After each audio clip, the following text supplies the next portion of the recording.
জাতীয় সড়কের ধারে বাড়িতে হুড়মুড়িয়ে ঢুকে পড়ল বালি ভর্তি ট্রাক। বরাত জোরে রক্ষা পেলেন একটা পরিবার। ঘটনাটি ঘটেছে আজ সোমবার ভোর 3টে নাগাদ হরিশ্চন্দ্রপুরগামী পুরনো 81 নম্বর জাতীয় সড়কের পূর্ব রারিয়াল গ্রামে।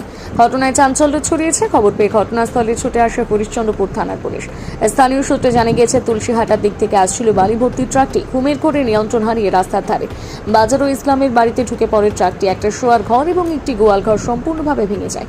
অভিযোগ, রারিয়াল বাগমারা মোড়ে 31 নম্বর জাতীয় সড়কের ওপর বহুদিন ধরে একটা দুইতলা বাড়ি বিপজ্জনকভাবে দাঁড়িয়ে রয়েছে। জাতীয় সড়ক কর্তৃপক্ষ জায়গাটি অধিগ্রহণ করলেও বাড়িটি ভাঙার কোনো উদ্যোগ গ্রহণ করেনি। বাড়ির কাছে রাস্তাটি অসম্পূর্ণ অবস্থায় পড়ে রয়েছে, তাই গাড়ি চলাচলে চরম সমস্যায় পড়েন চালকরা। বেশিরভাগ বালি ও পাথর ভর্তি ট্রাক গ্রামের ভেতর পুরনো 81 নম্বর জাতীয় সড়ক দিয়ে পারাপার করতে গিয়ে দুর্ঘটনার কবলে পড়ে। জাতীয় সড়ক কর্তৃপক্ষের গাফিলতির কারণে মূলত এখানে বারবার দুর্ঘটনা ঘটছে। বাড়িটি শীঘ্রই ভাঙা না হলে রাস্তা অবরোধ করে বিক্ষোভে নামার হুঁশিয়ারি দিয়েছে গ্রামবাসীরা।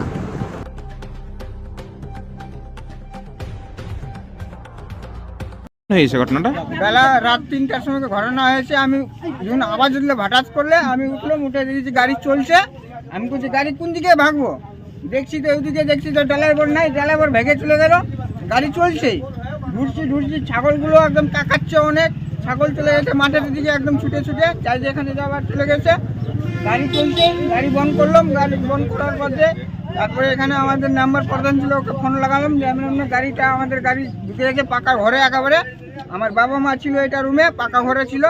তো অসুবিধা আসলে ওই জন্য বাড়িতে নিয়ে চলে গেছি ভিতরে, আগে এখানে রাখছি না। আর গাড়িওয়ালা চলে গেল। তারপরে আলো সোজা পুলিশ আসলো সকালে। পুলিশ আসবার বাদে দেখছে, দেখে নিয়ে বলছে আমরা দাবি করেছি যে পাক্কা ঘর ভেঙে গেছে, পাকা ঘরের আমার ক্ষতিপূরণ ঘরও, গাড়ি টানিয়ে নিয়ে তোমরা চলে। বলছি রাতে কি বাড়িতে কেউ ছিল? না, রাত্রে বাড়িতে ছিল না। কটা বাড়ি ভেঙেছে আপনার? আমাদের বাড়ি এখানে একটা গোয়াল ঘর ভেঙেছে আর একটা পাকা ঘর ভেঙেছে। দুটা ঘর ভেঙেছে। কাদের বাড়িগুলো, কাদের আছে, কি নাম? আমাদের বাড়ি। কি নাম আপনার? আমার মাহেরুল ইসলাম। আমার বাবার নাম হয়েছে। আপনি কি কাজ করেন? মাঠে কাজ করি। এরকম পরিবারে কজন আছে আপনারা? আমাদের পরিবারে 11 জন আছে।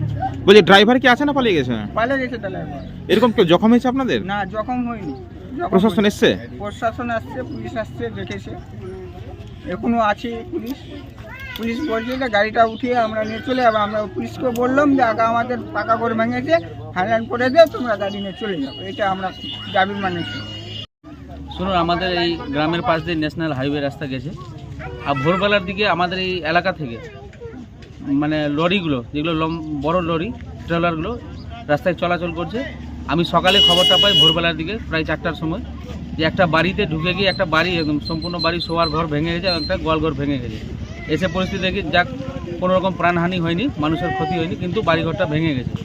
তবে আমি একটা অনুরোধ করব যে আমাদের এই যে ন্যাশনাল হাইওয়ে রাস্তা গেছে এবং এই যে গ্রামের রাস্তা দিয়ে কিন্তু বড় ধরনের গাড়ি চলাচল করছে।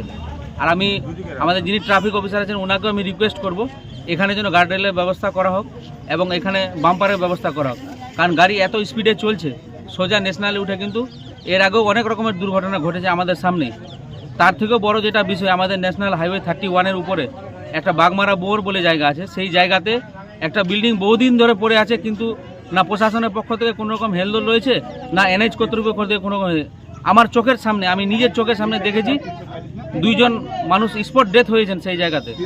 আমি অনুরোধ করব সেই বিল্ডিংটাকে তাড়াতাড়ি ওখান থেকে মানে ভেঙে দিয়ে সেই রাস্তার কাজ সম্পূর্ণ করা হোক এবং আমাদের এই ডিভাইডারে এখানে ব্যবস্থা করা হোক। তো ন্যাশনাল ওই বিল্ডিং থাকার কারণে কি গ্রামের রাস্তা দিয়ে এত বড় গাড়ি পারাপার করছে? অবশ্যই, কারণ এটা তো গ্রামীণ রাস্তা, এখানে তো বড় ধরনের গাড়ি চলাচলের কথা নয়। যেহেতু ওখানে বিল্ডিং রয়েছে, গর্ত রয়েছে, সেই গর্তের জন্য কিন্তু তারা রাস্তাকে অন্যদিক দিয়ে ঘুরে সেই গ্রামের রাস্তার ভিতর দিয়ে কিন্তু বড় গাড়িগুলোকে যাতায়াত করতে হচ্ছে। তো সেটা তো অনেক দিন ধরেই আছে, কেন ভাঙছে না বিল্ডিংটাকে? আমি অবশ্যই বলবো এটা এনএইচ কর্তৃপক্ষের অবহেলা। এনএইচ কর্তৃপক্ষ নজর দিচ্ছেন না। আমরা এটা নিয়ে আলোচনা করেছি গ্রামের মানুষের সঙ্গে। আমি আজকেই আপনাদের সংবাদ মাধ্যমের মধ্য দিয়ে আমি জানাতে চাইছি এনএইচ কর্তৃপক্ষকে, এইটাই রাস্তার যে বিল্ডিং আমাদের বাগমারা মোড়ে রয়েছে, এই বিল্ডিং যদি তাড়াতাড়ি তোলা না হয় তাহলে আমরা কিন্তু বৃহত্তর আন্দোলনের নামবো আগামী দিনে। আপনার নাম? আমার নাম আবুল হোসেন আশরাফি। রাত 3টার সময় হয়েছে। রাত 3টার সময় হয়েছে, আমরা উঠেছি, কেউ উঠেনি। তখন সবাই নিনে ছিল, তো আমি জাগিয়েছিলাম, আমি সবাইকে ডেকেছি। গাড়িটা এত চোটে এসেছে যে এইদিকে ঢুকে গেছে। কার বাড়িতে ঢুকেছে গাড়িটা? এটা আমার কাকার বাড়িতে ঢুকেছে। তো বাড়িটাতে কি কেউ থাকতো বাড়িটাতে? বাজারও নাম আছে, হ্যাঁ থাকছিল এখানেই। হুম। এখন নতুন বাড়ি দিয়েছে, এটার জন্য ওইটা বাড়িতে চলে গেছে। এটা কাঁচা না পাকা বাড়ি ছিল? পাকা বাড়িই ছিল। কটা বাড়ি ভেঙেছে একটা বলছে বাড়িতে? তিনটা বাড়ি কোনো একটা একটা দুটা, ওই যে একটা ওইদিকে ই করেছিল। যখন রান্নাঘর এই করেছিল ঘটনাটা ওদিকে। ঘটে তখন কি এই বাড়ির মধ্যে কেউ ছিল না, বর্তমানে? বাড়ির মধ্যে ছিল কেউ না। ছিল না। না। এরকম কেউ তাহলে এটার হঠাৎ জন্য বেঁচেছে। কেউ জখম হয়নি তাহলে? না, যখন কেউ হয়নি। তো গাড়িটা কি মানে বাড়িটা কি আসতো আছে না সম্পূর্ণ শেষ হয়ে গেছে? সম্পূর্ণ বাড়িটা শেষ হয়ে গেছে। তো গাড়িটা কোন দিক থেকে আসছিল? গাড়িটা ওই দিক থেকে এসেছিল, পশ্চিম দিক থেকে। মানে তুলসিরার দিক থেকে আসছিল? হ্যাঁ, যাচ্ছিল কোন দিকে? যাচ্ছিল চাচলে। তো ড্রাইভার আছে না পালিয়ে গেছে? ডালাইভার তো পালিয়ে গেছে, ডালাইভার তো পায়নি, 2 সেকেন্ডের মধ্যে পেলে গেছে। চলছিল। তাহলে গাড়িটা এত জোরে এসেছে, খালি দরটা খুলেছে বাস, আর আসে পাইনি। গাড়িতে মনে হয় এখানে লুকিয়ে ছিল না, পালিয়ে গেছে, দেখতে পাইনি। গাড়িতে কিছু আছে? গাড়িতে ভালো আছে। তো গাড়ির মালিক যোগাযোগ করেনি পরিবারের সঙ্গে? গাড়ির মালিক কেউ আসেনি এখনো। প্রশাসন এসছে? না, প্রশাসন এসছে, পুলিশ এসছে। বিষয়টা দেখেছে? হ্যাঁ, দেখেছে। কিরকম যাদের বাড়িটা তাদের অবস্থা কিরকম? তাদের অবস্থা খুবই খারাপ, তো কিছু নাই। তাদের পরিবারে কে কে আছে? পরিবার কে কে আছে? পরিবার 3টা পরিবার আছে, 2টা ছেলে আছে আর বুড়া বুড়ি আছে। একটা পরিবার এখানে মানে কি কারণে ঘটনা ঘটেছে? ড্রাইভার কি মানে ঘুমন্ত অবস্থায় ছিল না কোনো এই নিয়ন্ত্রণ ভাবে গাড়িটা? অবস্থায় ছিল না, এমনি ছিল, এমনি, এটা কথা বলতে আমি বলতে পারছি না। মনে হয় লাগছে ঘুমন্ত অবস্থায় ছিল, যেমনি হিসাবে অ্যাক্সিডেন্ট হয়েছে। কি নাম আপনার? আমার নাম মজিফুল। বাড়ি? বাড়ি এখানেই, ওই যে এটা বাড়ি আমার। আপনারা এখন কি দাবি করছেন এটাকে নিয়ে?